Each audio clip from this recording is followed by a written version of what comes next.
Boa tarde a todos. Estamos aqui no podcast da Produtora 76. Uma honra estar aqui, ter a oportunidade de utilizar esse espaço para entrevistar uma pessoa especial. Estamos aqui com o Érico Rocha. Érico. Opa, prazer conhecer. Prazer, nos tá conhecemos aqui com você, né? Nesse evento. O Érico, só fazendo uma introdução, trabalha com engenharia civil, né? Tem algumas empresas nesse nicho, com arquitetura, projetos, enfim. A gente estava trocando ideia. E ele tem um objetivo de ter um podcast e foi um dos motivos que nos trouxe aqui para essa mesa. Ele falou que existe um propósito maior por trás de ter esse podcast, que é uma questão pessoal, uma história pessoal, né, que transforma vidas, e ele vai levar isso para o podcast dele. Então fiz a introdução. Érico, fica à vontade para se apresentar, contar essa história para a gente. Obrigado.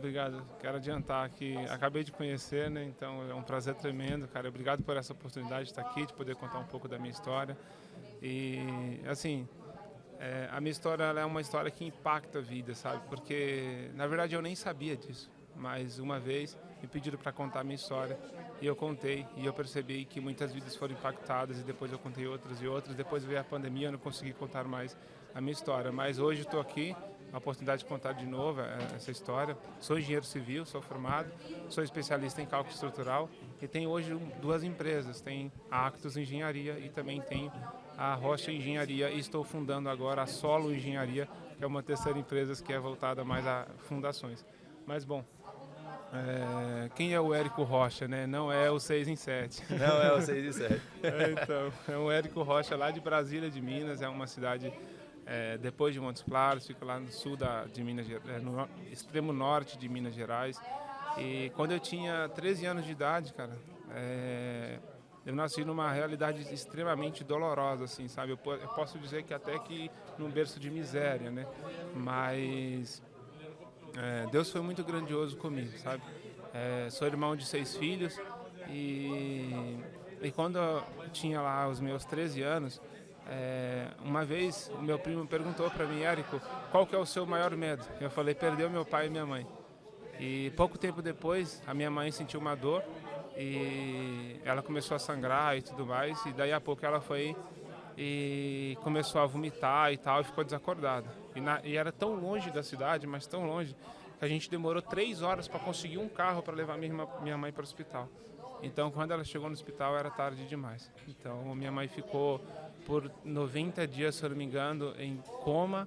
E eu lembro que teve um dia que eu fui visitar minha mãe, tinha uma rampa, né? Eu fui subir essa rampa e virei à esquerda, tinha uma sala, e era uma sala de UTI. E ali minha mãe estava, comecei a gritar, a chorar e tal, e acabou que a minha mãe faleceu logo depois. E passaram 3 meses, eu fui para casa do meu tio com meu pai, e a gente estava de bike, e a minha irmã estava em uma outra bike, a gente brincando, um ultrapassando o outro e tal. Aí de repente, veio um caminhão, atropelou eu e meu pai. Eu fui arremessado em 3 metros de altura da rodovia, e eu fiquei gritando meu pai. Eu saí arrastando a minha perna assim, né, porque estava machucado e a cabeça sangrando, descendo sangue assim pela cabeça e tal. Aí quando eu fui achar meu pai, ele estava com a cabeça em cima da guia e ele tinha sofrido traumatismo craniano, tinha tido 17 pontos na cabeça, ficou 2 meses no mesmo UTI que a minha mãe ficou. Aí eu fui lá, subi aquela mesma rampa, virei a mesma sala e meu pai estava numa cama do lado. No mesmo lugar. No mesmo lugar. E naquele mesmo dia o hospital ligou e meu pai tinha falecido, cara. E daquele tempo foram 7 anos de depressão, de muita dor e tudo mais. Você tinha 13 anos, né? Quando aconteceu, você comentou? Tinha 13 anos. anos. Até os 20 você estava digerindo essa situação na sua vida. Exatamente. Inclusive, eu fiquei 3 anos na escola sem passar de anos, travado, não conseguia fazer nada. E de como repente... isso te transformou, né? Porque esse eu acho que é o ponto principal, né, dessa vivência, que foi um grande problema, né? Uma coisa que, assim, qualquer pessoa perderia o chão, nem imagina a dor, né, de lidar com isso. Mas a sua história é isso. Lidar com isso e dar a volta por cima. Como foi? Isso se deu? Então, hoje até ouvi, né, na palestra aqui, o pessoal falando, existe 2 maneiras, ou é pela dor ou pelo amor. E às vezes você pode escolher, e às vezes a vida te escolhe. E a vida escolheu, para mim, a vida escolheu pela dor. E eu não reclamo, porque eu peguei essa dor, cara, e canalizei ela de uma forma tão forte, mas tão forte, que toda a energia que eu construí, tudo que eu construí hoje, foi baseado nessa dor, sabe? Foi a minha maior força. Porque quando eu estava totalmente derrotado, chegou uma moça, o nome dela é Larissa, e falou assim, e brigou comigo, né? Porque minhas notas eram vermelhas e tudo mais. E ela falou para mim, Érico, você pode ser alguém. E naquela hora eu assustei. Como assim eu posso ser alguém? E aquele dia eu descobri que eu podia ser alguém. Daí eu comecei a tirar notas boas na faculdade e tudo. E, enfim, me apresentaram o empreendedorismo através de marketing multinível e tive a minha primeira experiência, cara. E de lá, em Belo Horizonte, vim para São Paulo. E quando eu cheguei aqui, comecei a trabalhar de estagiário na prefeitura. Ganhava R$900 e gastava 300 só de combustível. Então, mas assim, naquela vontade, naquela sede e tudo mais. E teve uma vez que eu participava de um grupo de jovens, né, da igreja. E a moça lá, que era líder, né, falou, Érico, conversando com ela, eu contei um pouco da minha história. Ela precisa contar essa história. E foi aí que começou. Eu contei a minha história na igreja mesmo, numa reunião de jovens ali. E eu descobri que eu impactei a maioria daqueles jovens, que eram jovens que tinham passado por dores semelhantes. Tinha perdido um pai, às vezes jovens que não tinham nem esse amor do pai e tal. E eu fui convidado para uma outra experiência, que daí já tinha uns 250 jovens. E deixa eu te fazer uma pergunta. Nessas palestras que você deu dentro da história que você contou, qual foi o ponto principal que impactou essas pessoas, segundo elas mesmas, ou o que você percebeu? Assim? Tipo, o que mais impactou? Qual foi o aprendizado maior que você pôde passar?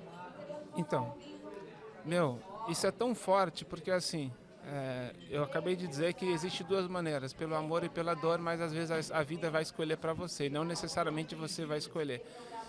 E a maioria, o que eu senti que foi mais forte, que impactou as pessoas, foi o fato de canalizar a dor e usar isso a seu favor, sabe? Sim, porque a não verdade, se vitimizar, né? Exatamente, não se vitimizar, porque a verdade as pessoas elas têm dores. E na maioria das vezes elas não conseguem transformar essa dor delas em, de fato, uma força para que elas consigam superar elas mesmas. Minha noiva falou para mim, Érico, vamos... Elas se tornam prisioneiras Exatamente. dos problemas passados. Né? Isso, a minha noiva falou assim, Érico, vamos nos permitir a viver o melhor de nós por uma única vez, sabe? Nossa, e foi, cara, isso foi tão forte, porque assim, a gente está vivendo uma fase das nossas vidas, né? Que a gente nos noivamos há pouco tempo e tudo mais, que a gente está experimentando isso, sabe? O melhor de Deus, né? O melhor de Deus, cara, exatamente. Então assim, eu estou passando por uma fase financeira complicada, enfim, na empresa. E, bom, hoje, como eu disse, né, eu fundei 2 empresas e tal, a gente está construindo uma construtora, tem um projeto também de fundar um podcast, inclusive... Inspirado na Produtora 76. Exatamente. Essa é a sua primeira oportunidade de podcast? Essa é a minha primeira oportunidade, Tá achando, gostou da experiência? Sensacional, uma experiência incrível, sabe? Como eu disse no início, né, minha história é muito longa e tal, mas eu quero um dia até mesmo nessa experiência aqui na produtora também, talvez contar um pouco toda a história, mas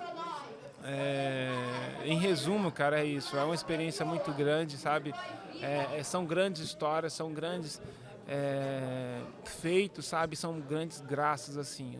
O Senhor, ele tem até uma passagem na Bíblia que fala que o Senhor, ele se preocupa com os órfãos, né? E com as viúvas. E eu acho que tenho certeza que ele sempre cuidou, cara. Ele sempre cuidou, sempre me amparou. Então, hoje eu não sei qual que é a definição de sucesso, sabe? Mas hoje eu sinto um cara bem sucedido. E não tem nada a ver com o dinheiro, cara, porque eu nem conquistei ainda a minha liberdade financeira, mas eu conquistei algo grandioso, que foi a verdade em viver 100% pela fé, sabe? Então, hoje mesmo, a gente está... até contei para você, né, essa experiência de... eu tava com vontade, né, e falei, pô, com a minha noiva lá, a gente precisa fundar o podcast e tal. Então, já tem nome pro podcast? Tem nome pro seu podcast? Na verdade, tem o nome, estão estudando o nome, né? Que é o podcast do Rocha. Cara, eu vou te dar uma sugestão. Sim, claro. Ó, ele contou a história que teve um momento da vida dele que a uma pessoa importante, Sim. falou para ele que ele pode ser alguém. Ah, legal. Para mim já surgiu a sugestão de nome, pode ser alguém, fica aí minha recomendação. Obrigado, pode ser alguém. Isso foi uma grande, inclusive foi um grande mindset, né? Uma virada, uma inflexão. Exatamente, né? Boa ideia, Legal. Cara. Isso. Tem uma outra também, tive uma profecia, né? Que em relação a essa questão da rocha, minha primeira experiência espiritual, eu tive uma profecia de que eu construiria algo que seria sólido na rocha, né? E antes eu nem imaginava que ia ter uma empresa, muito menos que chamaria Rocha Engenharia. Sim. Então, tudo isso foi pela graça e tudo mais, mas adorei o nome e acho que o Valderi, sim, você pode ser alguém. Pode ser alguém. Cara, eu tô dando ideia de nomes de empresa, de podcast. Oh, Deus tá me usando. Depois você cobra os royalties, tá? Da ideia. Fechou, Érico. Obrigado. Prazer conversar aqui com você. Satisfação tremenda. Obrigado para a produtora 76 e para toda a equipe. Obrigado, estamos pessoal. Alugando o espaço aqui. Agradeço muito pela experiência de estar aqui. Meu primeiro podcast, gente, estou um pouco nervoso e tal, mas eu precisava contar essa história. Eles tiveram, a produtora me deu essa oportunidade, junto com eles também que me deu a oportunidade aqui. Agradeço muito e espero que tenha... Opa! Desculpa. E espero que eu tenha a oportunidade de realmente contar essa história na íntegra, porque eu tenho certeza que vai impactar muitas vidas e você pode ser alguém. É isso aí, valeu. Obrigado.